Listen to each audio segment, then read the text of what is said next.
UFC, Dolidze versus Hernandez, fight night predictions.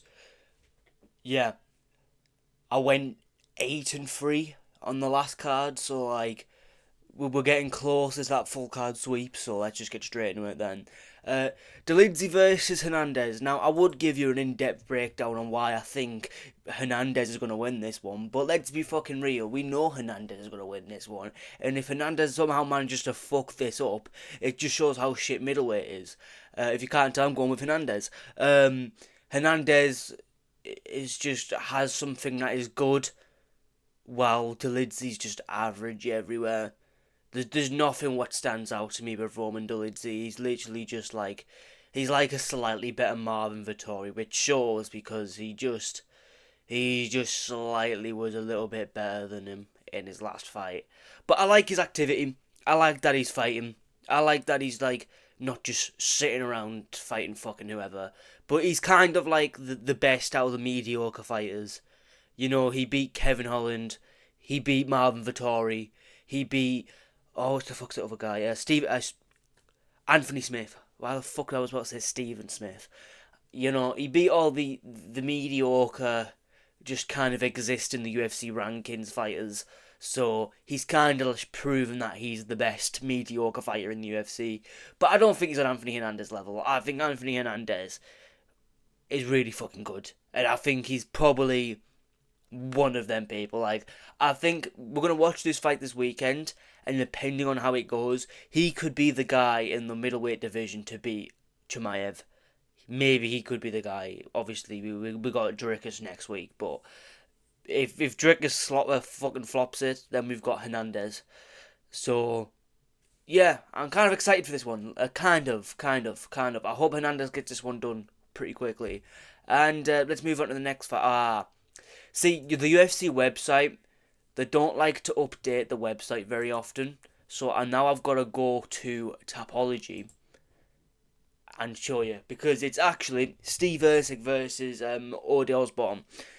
Now, people are putting similarities between Dominic Reyes, who got robbed of the title and then went on like a two-fight losing streak. Let's be real, it's not that bad. Like, it's not that bad. Let's be honest, right?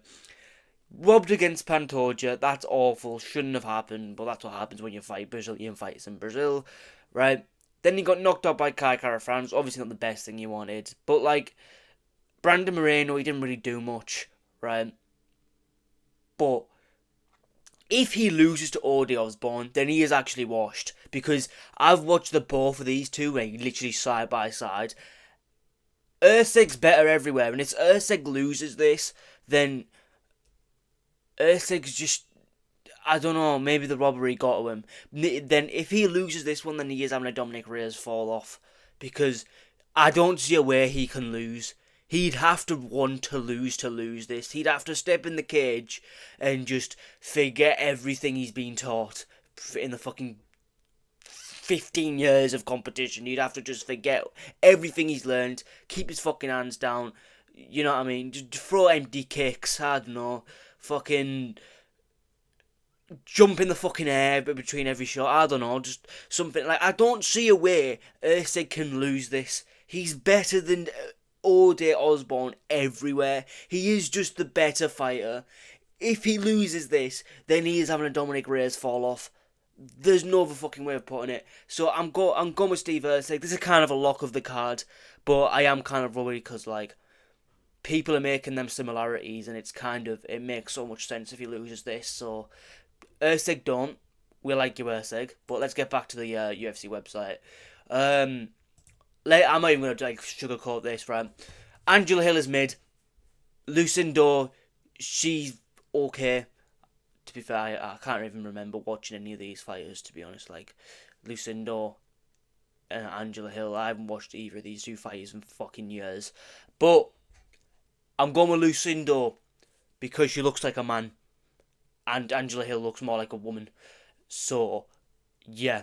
And that's how I'm going to start predicting women's fights now. I ain't predicting, oh, she's good this area, she's good that area. Right, you look like a man, you are a man, so you want to win this fight. And that's usually how it goes.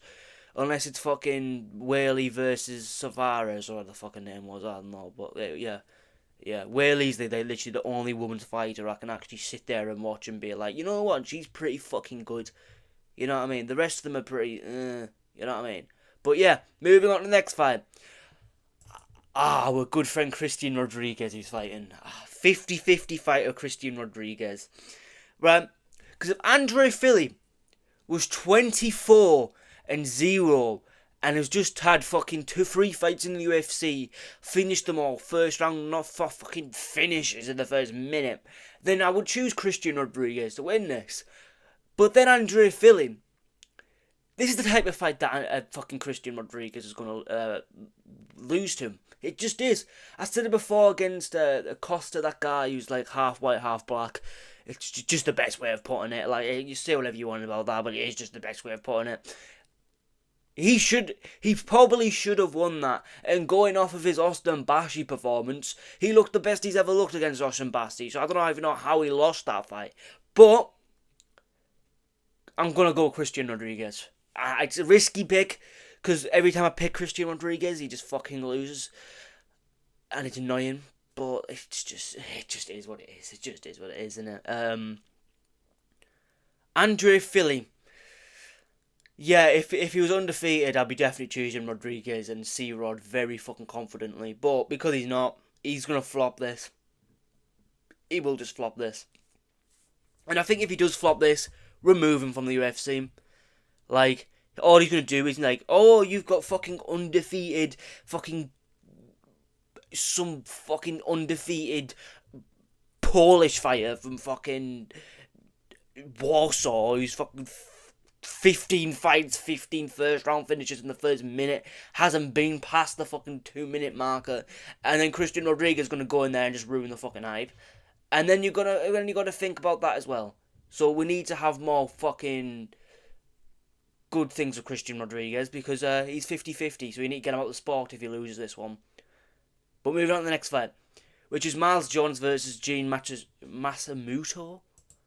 Yeah, I'm going to go with Gene, just purely off of his Rob Font performance. Rob Font is one of those guys, and he's looked even better and better. And if you go into a split decision with him, then you must be doing something right.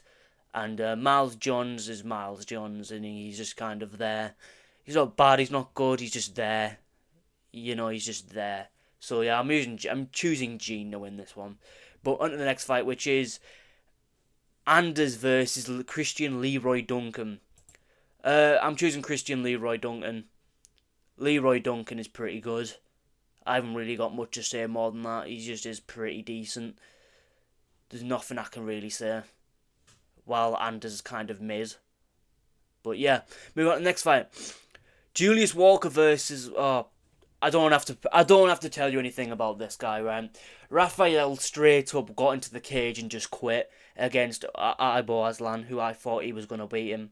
And he just went in there, took one big shot and just quit against the fence. So until this guy can actually win a fucking fight, I ain't choosing him to win anything. He's fucking useless. So I'm choosing Julius Walker. And Julius Walker kind of shocked us in his last fight, I think. I think he did anyway. So yeah, I'm going to go with Julius Walker. On the next fight, which is Elijah Smith versus... I'm not even going to try and pronounce that name, but the Japanese dude. From far as I can remember, let me go on his Tapology 1 second, because this is how I remember fighters now. This fucking guy is supposed to be really good. Yeah, and it gives me an ad, you know. I don't want your fucking ads. I want to see how good this guy is. And the internet connection in this house is fucking shit. I swear someone was telling me that this guy is fucking amazing. I can't remember watching this guy fight. I probably should have done that before recording, but I ain't going through every single fighter on the card.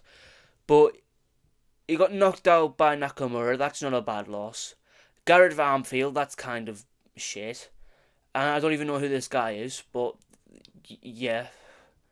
And Elijah Smith, from what I can remember, is pretty fucking good. Yeah, Elijah Smith is literally no, he's not undefeated, but like, he's borderline undefeated. So I'll go with Elijah Smith. And yeah, I really don't. I really don't care about prelim fights. I used to put loads of effort into these videos and watch like about all their fights in UFC, then try and watch some regional fights, and then try and do all this, that, and the other. But like, there's no point because this video is probably going to get like 10 views, so it doesn't really matter. And most people are going to click off after literally like these two anyway. So who really cares? Maybe this one if you're really interested. So yeah, who cares? I mean, doing much research on this shit. Fuck that. I'll save that for next week. This one I'm going Jocelyn Edwards. She's more active. Simple as that. Euros Medic versus Gilbert Urambana. That is just what. Yeah, I'm gonna go with Euros Medic. In fact, I'm pretty sure that this guy's pretty good. Why am I going with Topology? What's it doing? Euros Medic is pretty fucking good. He's not. He's pretty mid. I don't know why I said that, but I don't know anything about this guy either, so I'm just going to go with Medic. He had a competitive fight-ish with Orobly, I remember, so Orobly's pretty good. That must say something about your skill level if you're doing that, so yeah. On to the next fight, which, this is shit. I'll go with Julia. Right, that's the video then. So, like, subscribe, and comment your predictions.